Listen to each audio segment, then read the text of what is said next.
At 0617 hours, the USS George H.W. Bush was steaming through the Gulf of Oman on a routine presence patrol when a radar-painted 48 Iranian Shaheds inbound from the southwest. The lead drone is 12 kilometers out, screaming toward the carrier at 185 kilometers per hour with 50 kilograms of high explosive in the nose. But the Iranian operator running the swarm didn't know what was bolted to the Bush's flight deck just 3 weeks earlier. Without a warning, the whole airframe tumbles into the Gulf without an explosion. No missile, no streak, no flare in the sky. Just the wind over the airframe and a splash. What took out this drone is something the U.S. Navy has spent a decade building. And in this war game scenario set in the spring of 2026, the system has just been used in combat for the very first time. And 47 more Iranian drones are inbound from the southwest.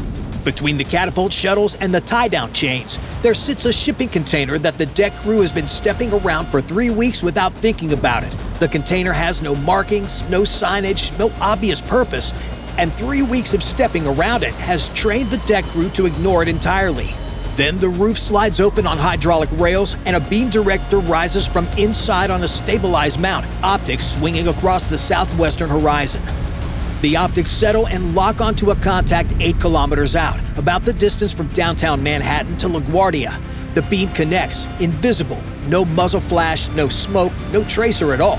And for 2 seconds, the petty officer sees absolutely nothing happen. On Mason's tactical display in the destroyer's Combat Information Center, the windowless room below decks where sailors fight the ship through screens 2 miles away, the contact is still there, still flying, still closing.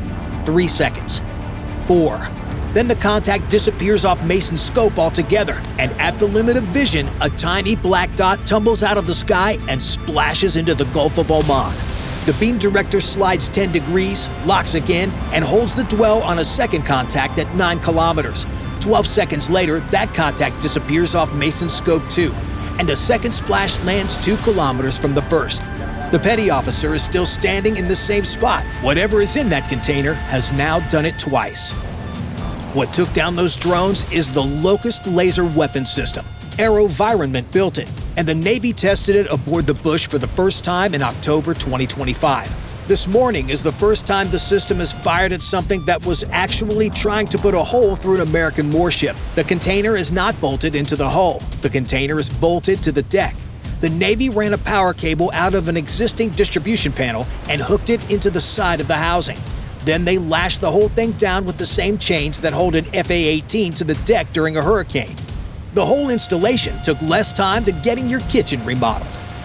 The beam itself runs about 20 to 35 kilowatts. For reference, your microwave at home runs about 1 kilowatt. So this is roughly 30 microwaves, all focused on a single point the size of a quarter. That sounds modest by laser weapon standards, but it's plenty devastating against a fiberglass airframe. Locust exists for one job: stopping the small, slow, lightly built drones that Iran has been launching in waves since the Houthi fight first started, draining the Navy's interceptor count. Every other naval weapon costs more to build than the thing it's pointed at. Locust does not. What just hit the water? The Shahed 136, Iran's mass-produced one-way attack drone. Propeller-driven, fiberglass airframe, 50 kilograms of high explosive in the warhead, range about 2,500 kilometers. Roughly the same distance from New York to Denver with fuel to spare. Iran builds them for $35,000 apiece. The thing is slow, dumb, and lawnmower loud. Iran's edge is that they build 1,000 a month. Locust costs about $1 a shot, the price of the electricity that fires the beam. And the drones it just put in the water cost $35,000 each. That is $1 on the rail to take down $70,000 worth of Iranian hardware. That is the magic. 2 drones down, total ammunition spent, roughly $2. About what the deck crew just spent on coffee. Across the deck, the petty officer steps over a thick power cable running from a deck distribution panel into the side of the container, and the cable is warm to the touch. Inside the container, the heat exchangers are humming hard enough that the deck plating around them is starting to feel it. If you look here at that power cable running into the container, that is the entire installation. There's no dry dock time anywhere in this picture, no hull modification, no new wiring runs anywhere on the ship. Putting a new weapon on a warship normally means a yard period that takes months and burns through hundreds of millions of dollars in shipyard contracts before the system's fired its first shot. The Bush isn't due for refueling and overhaul until the early 2030s, so there was no schedule window to slot a new weapon into. The Navy went around the problem entirely, and the result is sitting on the deck dropping drones for $1 a shot. Think of it as installing a window AC unit instead of redoing the entire central air. Less power, less work, but it works tomorrow morning instead of in 2031 because the drone threat has been showing up faster than the Navy's normal procurement timeline can keep up with. The beam director slides again, locks and holds. A third one disappears off Mason's scope, then a fourth, then a fifth. That puts 42 drones still inbound, and the strike group's missile cells haven't been touched. Mason carries 96 vertical launch cells loaded for this deployment, and Ross and Donald Cook bring 90 more apiece on top of that. Total cells across the formation, 276. Total drones in the swarm, 48. The math should be around. Almost 6 missiles for every drone with cells to spare, which raises the obvious question. Why does the strike group need a laser at all? The answer is 600 miles east in an IRGC operations center on the coast of Bandar Abbas. An Iranian colonel watches the same engagement on his own tactical display, and his drone count drops by 1 every 12 seconds while he takes notes. This morning is not the attack. This morning is the math problem the next attack runs on. The colonel built today's plan around a single number, the cost of the interceptors the Americans normally use to stop his drones. Each Shahed 136 costs Iran about the price of a used pickup truck.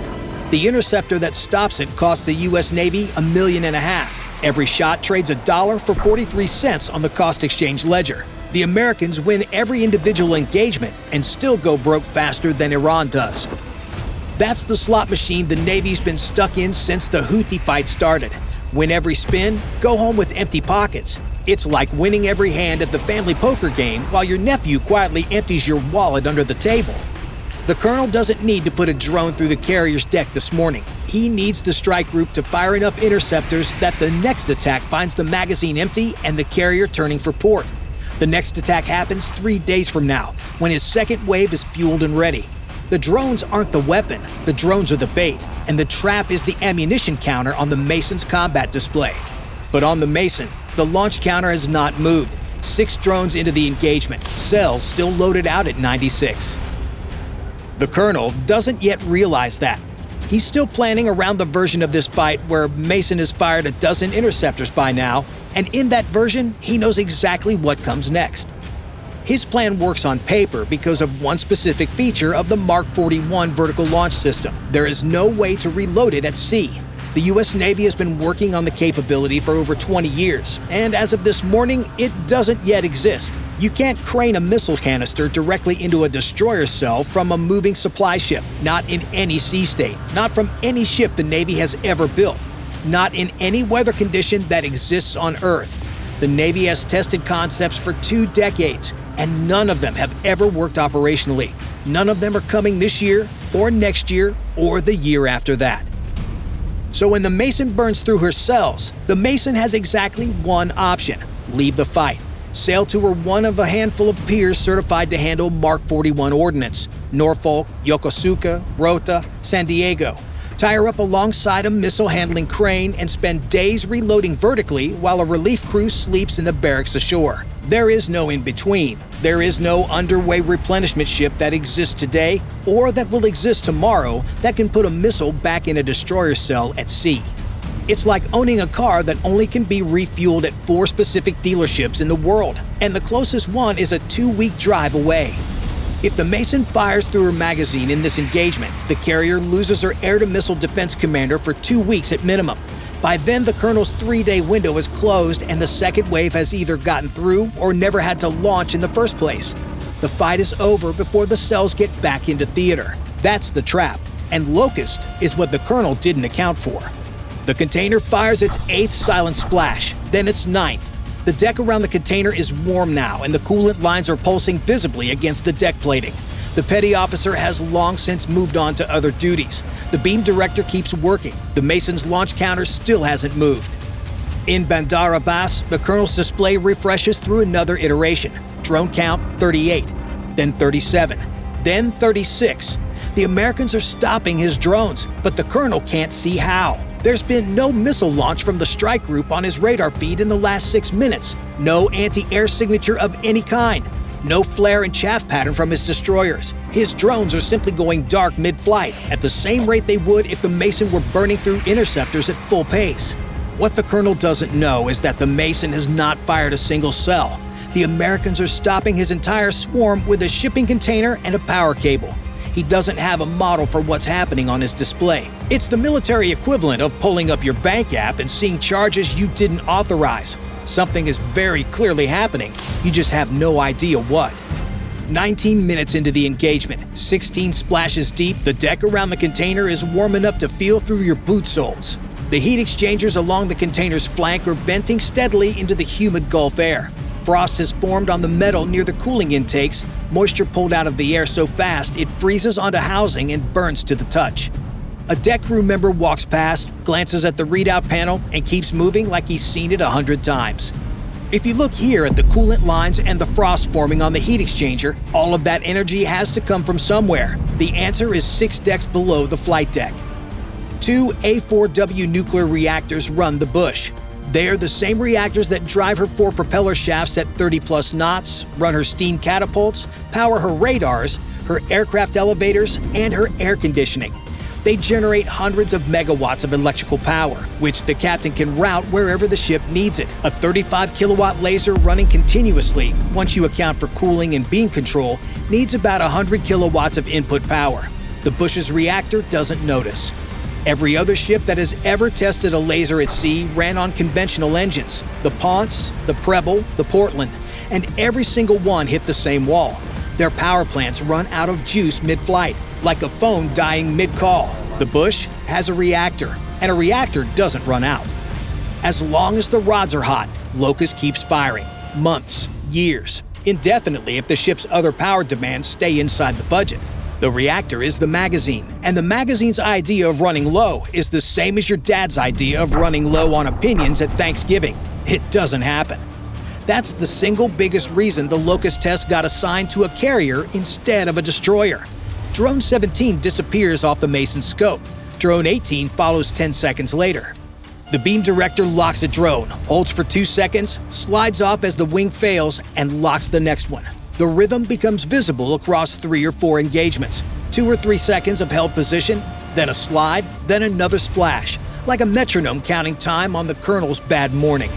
If you look here at the rhythm of those splashes, that is dwell time, and dwell time is how a laser does the work. A missile destroys a target by getting close enough to detonate a warhead nearby, and the blast and shrapnel handle the rest. A laser destroys a target by parking a focused column of light on a single point, a wing root, a control surface, anywhere the airframe is thin and load-bearing. The beam holds there long enough for the heat to break the structure. At Locust's power level, that takes 2 to 4 seconds against the Shahed 136's fiberglass skin. The fiberglass discolors, warps, and fails. The wing root gives way and the airframe loses lift. A missile is a punch. One hit, done. A laser is a blowtorch held against a single rivet until the rivet gives. Different physics, different timing, and one big consequence. A laser can only handle 1 drone at a time. The faster the system can switch from target to target, the more drones it stops before they reach the carrier's close-in defenses. The Locust beam director is fast, and right now it's the only thing keeping the colonel from getting his fight. A weather front rolls in from the southeast. The seas come up, salt spray climbs higher off the swells, the horizon blurs in the heavier humidity, and visibility off the Bush's bridge drops from 12 nautical miles to 9, then to 8. The next Locust engagement starts the standard rhythm. Lock, dwell, 2 seconds, 3 seconds. The drone is still flying. 5 seconds in, the wing surface scorches but holds. 6 seconds in, the airframe finally tumbles. The next engagement runs into the same problem at 5 seconds. And the drone after that takes 7 full seconds before the wing gives way. The rhythm is broken. If you look here at why those engagements took twice as long, that's the laser's biggest weakness. The laser is a focused column of light, and anything between the beam director and the target scatters the photons and absorbs the energy. That includes water vapor, sea salt, dust, smoke, fog, and hydrocarbons in the air from the burning oil rig. The beam reaches the target with less power than it left with. Effective range drops, and dwell time has to stretch to compensate. Compare it to trying to read a street sign through a windshield covered in morning fog. The sign is still there, the headlights still work, but half the light never makes it through the glass. A Locust engagement that takes 3 seconds in clear air can take 6 in heavy marine humidity, and in dense fog the system can fail entirely. As humidity rises, hit rate drops, and 2 more drones leak past while the container is still working through its queue. But it doesn't matter. The carrier Sea-Whiz makes quick work of those drones. 25 drones down, 23 still inbound. The Mason's launch counter has not moved. The swarm was the bait, and the trap has been waiting for this moment. On the Colonel's tactical display, the drone count drops faster than his model predicted. The Americans clearly have a new weapon, but he doesn't need to know what it is to execute the next phase. He gives the order. 2 new contacts appear on the Mason Spy-1D radar, the destroyer's primary air search system, a phased array panel mounted on the superstructure that tracks hundreds of contacts at once. The contacts are accelerating off coastal launchers, climbing briefly to clear a coastal ridge, then dropping down to skim the waves at 15 feet. Speed, Mach 0.4. ETA on present course, 4 minutes, 12 seconds. They're dragging a knife edge across the Gulf at the strike group's belt buckle. So this is the obvious question. Can Locust take a cruise missile? Locust tries first. The beam director rotates, locks on the lead contact, and holds the dwell for 2 seconds. 3 seconds. But the contact is moving so fast across the engagement geometry, 3 times the angular speed of a Shahed 136, that the dwell breaks. The system slides off, reacquires, dwells again, and breaks again. The wing surface scorches, the airframe holds, and the contact keeps coming. If you look here at why the laser couldn't hold that lock, that is the Shahed 238, and it's faster than anything Locust is built to handle. It uses the same airframe family as the standard Iranian one-way attack drone, but Iranian engineers swapped the 4-cylinder piston engine for a micro-turbojet, like pulling the lawnmower engine out of a go-kart and dropping in a motorcycle engine. Same frame, 3 times the speed. Suddenly a very different problem for the laser. Cruise speed jumps to 500 kilometers per hour, 3 times the Shahed 136. Some variants carry an electro-optical and infrared seeker in the nose, the kind designed to lock onto a carrier hull exactly like the Bush. Think of it as a camera in the missile's nose that recognizes a ship's silhouette the same way your phone recognizes your face. Once it sees what it's looking for, it steers straight in. The dwell math gets brutal at speed. Locust can melt fiberglass in 2 to 4 seconds, but only if the beam stays parked on the same square inch of airframe for the full dwell. Faster targets mean the beam director has to swing faster to keep up with the contact's angular motion across the sky. Past some velocity, the tracker just can't hold the dwell tight enough on a single point, and the beam keeps sliding off the spot it was supposed to break. It's the difference between holding a magnifying glass over a stationary leaf versus a leaf taped to a moving fan blade. Same magnifying glass, different problem. Locust can't stop the Shahed 238s. The Mason's TAO, or Tactical Action Officer, the one person on the ship who decides what gets shot and when, calls the kinetic engagement. An interceptor solution prepares. A vertical launch cell comes up on the firing board, and the crew braces for the launch sequence. Then something else happens first. A sealed turret on the Mason's superstructure slews forward. Optics rotate inside the housing, but no aperture opens that looks like a gun port. There's no muzzle flash, no missile launch, no visible action of any kind. Just a faint, rapid pulsing as the turret tracks the lead Shahed 238 into its engagement window. The Shahed 238's flight path starts wobbling. The seeker in the nose, the one that should be locked onto a carrier's hull, is no longer locked onto anything at all. The autopilot keeps flying the last command course straight ahead into empty water. The missile overflies the strike group at 15 feet of altitude, never sees the carrier, and punches into the ocean 3 nautical miles past the formation. Splash! What just made that missile go blind is Odin, the optical dazzling interdictor, and it has been on U.S. Navy destroyers since 2020. Odin is a lower power laser that doesn't burn anything down. Instead, it floods the optical seeker with an incoming threat with so much laser energy that the camera and infrared sensor get saturated or fried outright. The Shahed 238's electro-optical seeker is exactly the kind of sensor Odin was built to defeat. Multiple Arleigh Burke destroyers have carried it for years, fielded across the fleet long before Locust ever showed up on the Bush. The Iranian colonel just lost his cruise missiles to a system the U.S. Navy has had operational for 6 years. It's like getting high beams flashed in your face on a 2-lane road at night. You're not hurt, and you're not off the road. But for those 3 seconds, you can't see a thing in front of you. Once Odin saturates the seeker, the missile loses lock. The autopilot keeps flying the same heading it had when it lost the lock, and the warhead ends up in empty water. Cost to defeat? Another $1 of electricity. In Bandar Abbas, the colonel watches both contacts wink off his display in sequence. He had built today's attack around those 2 missiles, assumed the Americans would burn 10 interceptors trying to stop them, and counted on at least one of them getting through. They burned 0, and he doesn't yet understand what happened. If you enjoyed this video, then watch this other video on another new Navy weapon. Bye for now.